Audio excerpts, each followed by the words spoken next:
Yesterday and today, the Road Traffic Management Corporation has been welcoming new recruits. The new traffic officer training is a National Qualification Framework Level 6 course that is equivalent to a 3-year diploma.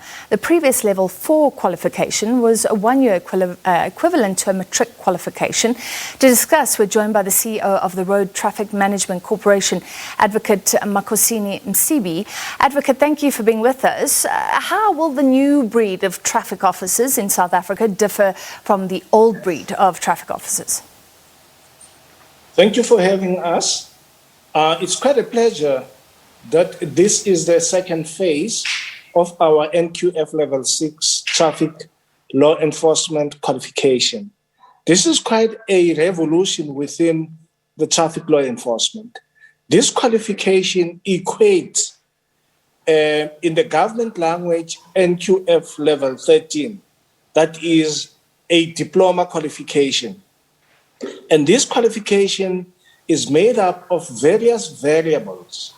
Amongst others, those that are going to graduate with this qualification will be having the entire value chain of the traffic law enforcement, including the EOV, which it's known as the Examiner of Motor Vehicles, EDL, the Examiner of Driver's Licenses.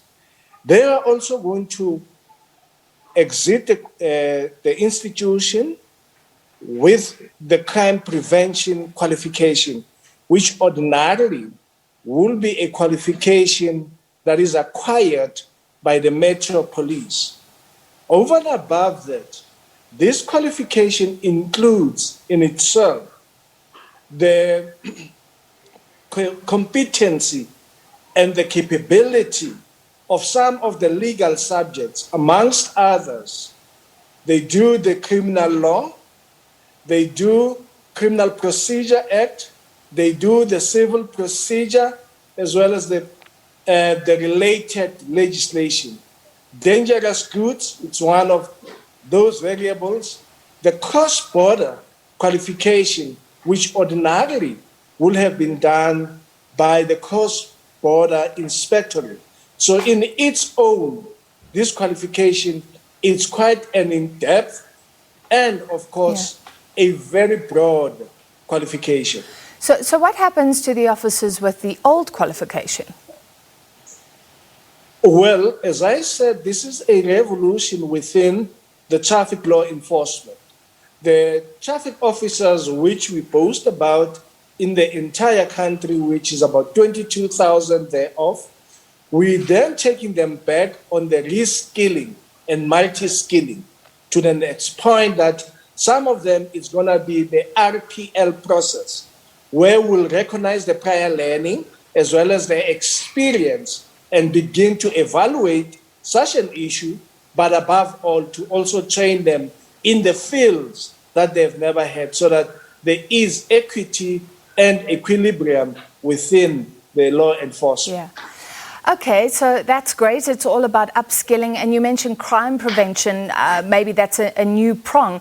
So how should traffic officers work with Metro Police and work with police in crime prevention, which is very important, as we know, in South Africa? You will then recall that in terms of our policies as well as the policy imperatives that we are dealing within this country, our responsibility as the traffic law enforcement is to ensure safety and security on our roads. At the very same time, as the country, we've committed ourselves to ensure that our roads are safe. To that extent, the traffic officers are at the coalface there too. It is therefore imperative that they need to have that competency and the capability to, of course, assist and complement the capacity of other law enforcement agencies. Given the carnage on the roads, have traffic officers been up to the task up until this point? And then there are always claims of officers involved in corruption, although that obviously doesn't represent everybody. but could this make a tangible difference to people who are using the roads and engaging with traffic officials? Well, firstly, let's then begin. We are the first to accept and concede that crime, it's a cancer, corruption is a cancerous issue amongst all our law enforcement, and that's why the government of the day is very emphatic and decisively dealing with fraud and corruption in all spheres. We, within the traffic law enforcement, we too are, of course, dealing with the fraud and corruption. To that extent, we have a specialized unit called the National Traffic Anti-Corruption Unit, and which, of course, limited as they are, but we have now seen the good work that they've done just recently without blowing our own trumpet. We have even seen the scourge running within the judiciary, running within the medical fraternity. I mean, the arrest of the magistrate as well as the doctors the past 2 weeks has also been evidential enough to indicate that corruption knows no boundaries, knows no qualification, knows no color. But above all, the carnage on our road it's all our responsibilities. Not only government, no, law and or traffic law enforcement agencies can deal with the scourge on our roads. To that extent, it is also important that we should also look on our initiatives that we have now taken to ensure that we begin to teach our South Africans population, in particular the learners at the tender age.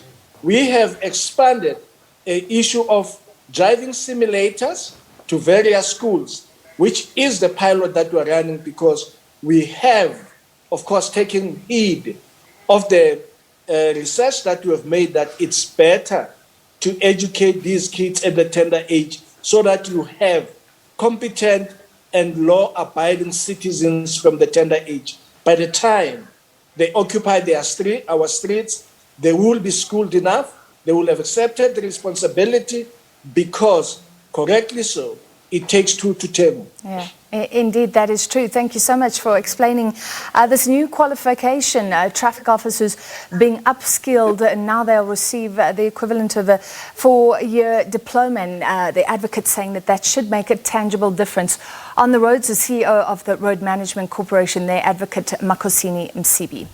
We take a short